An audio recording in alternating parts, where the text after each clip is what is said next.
Ayan guys, autumn is still on. Autumn pa rin dito, wala nang mga dahon yung kahoy, mga kahoy dito. Ayan, papakita ko lang sa inyo. Ayan, wala na talaga mga dahon.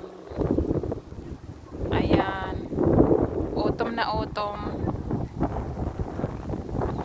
At ayun na, maginaw na. Manginginig na naman yung mga tao dito. Talaga naman.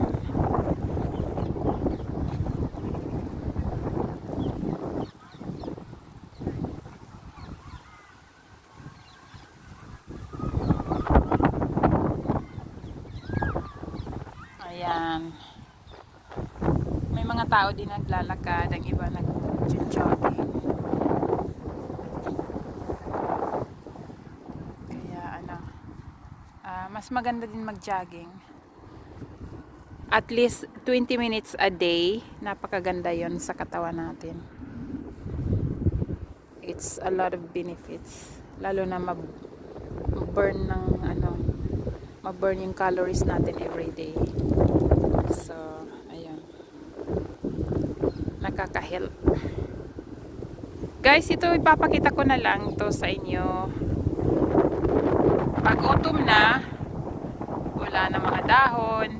At pag summer yan, babalik yung mga dahon. Yan. Mag-uumpisa yata ng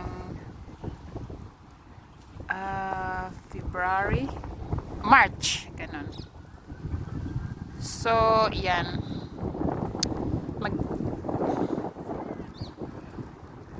Papuntang winter na talaga. So sa atin, sa Pinas, mas maganda kasi warm. Ayun na guys, salamat at pinakita ko lang sa inyo itong mga kahoy na wala ng dahon, mga kalbo na ayan o. Yan, autumn na autumn. Ayan. Guys, thank you for watching.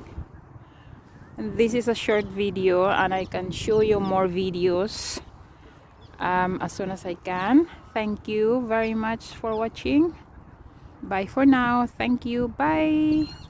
Please thumbs up at subscribe na lang po. Salamat. Mag-iwan ng bakas at babalikan ko kayo. Promise. Thank you. Bye.